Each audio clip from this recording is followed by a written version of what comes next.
કૃષ્ણ, રામ રામ. આજે જો વાળેસર ગામમાં જગ્ન ચાલુ છે, એનો બીજો દિવસ છે અને ચોથું સત્ર છે 4:30 અને અમે લોકો જવાના છીએ સમાજવાડીમાં. જગન છે એટલા માટે. તો આજે ઘનશ્યામ પ્રાગટ્ય ઉત્સવ છે અત્યારે 5:30 વાગે. તો અમારા વાળેસર ગામમાં જગ્ન ચાલુ છે, એ લોકો કેવી રીતે ઘનશ્યામ પ્રાગટ્ય ઉત્સવ ઉજવે છે એ તમને હું બતાડીશ. સાથે કથાના દર્શન કરાવીશ, સ્વામીના દર્શન કરાવીશ.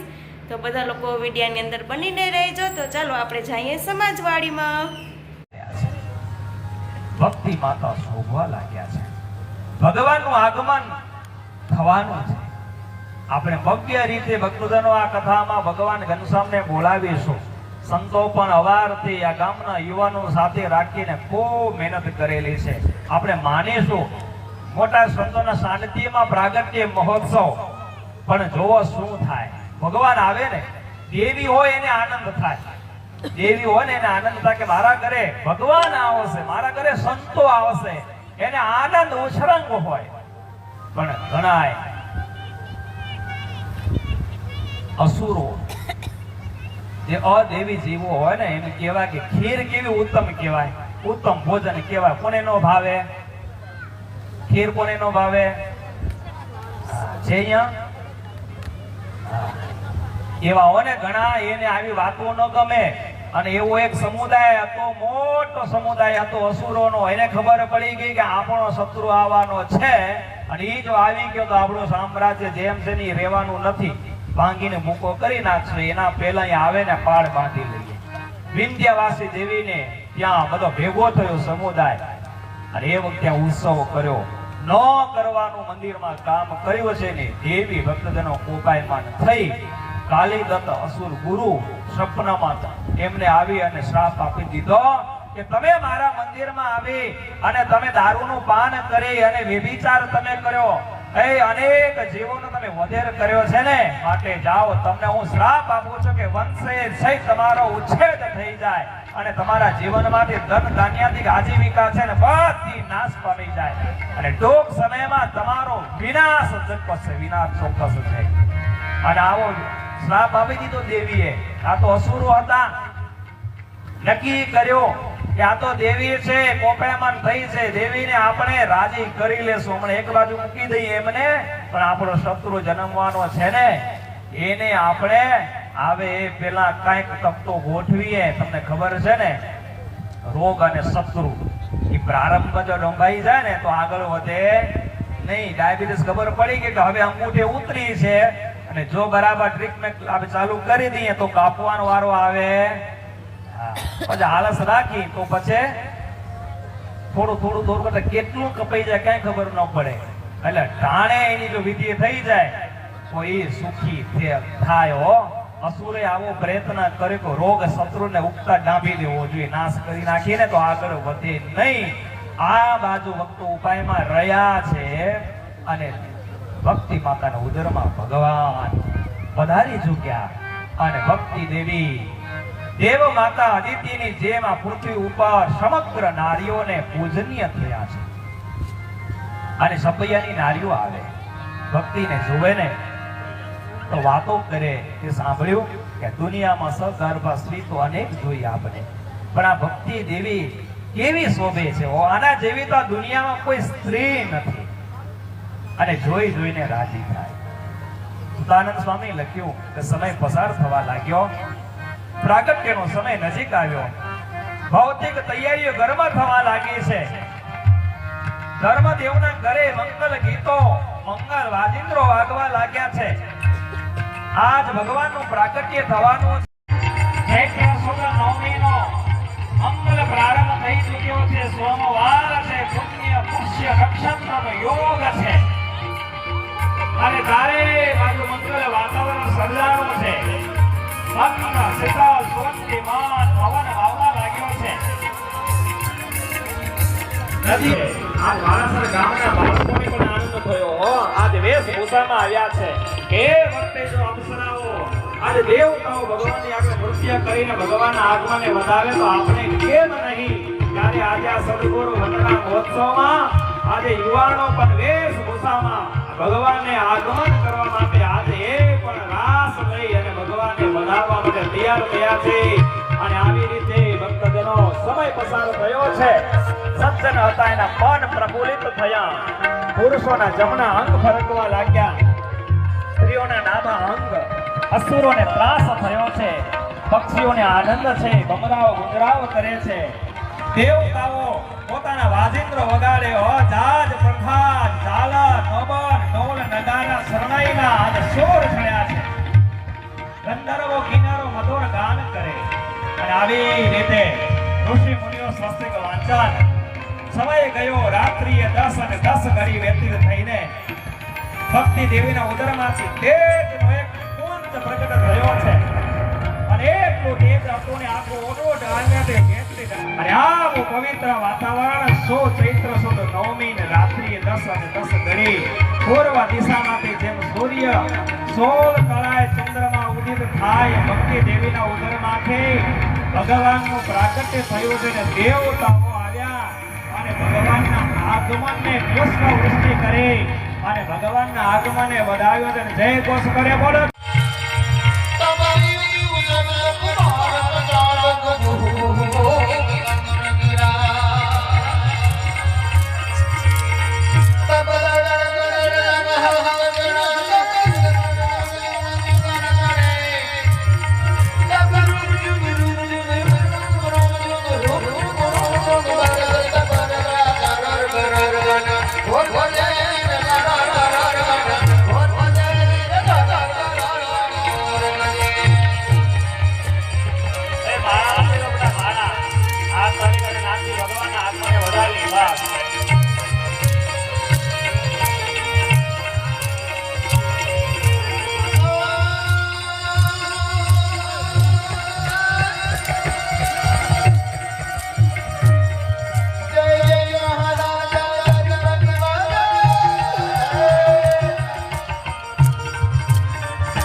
યજમાનો પધારશે, યજમાનો સહેજમાનો પધારશે.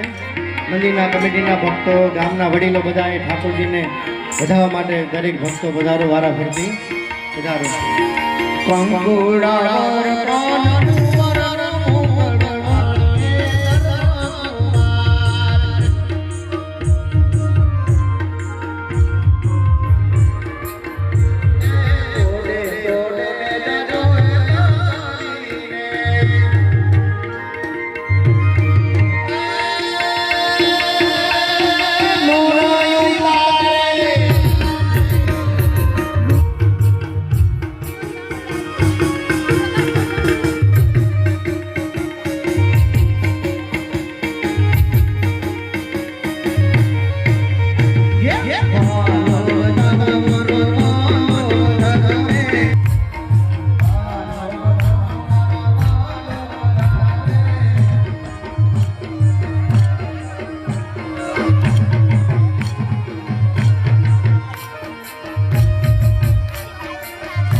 Hey,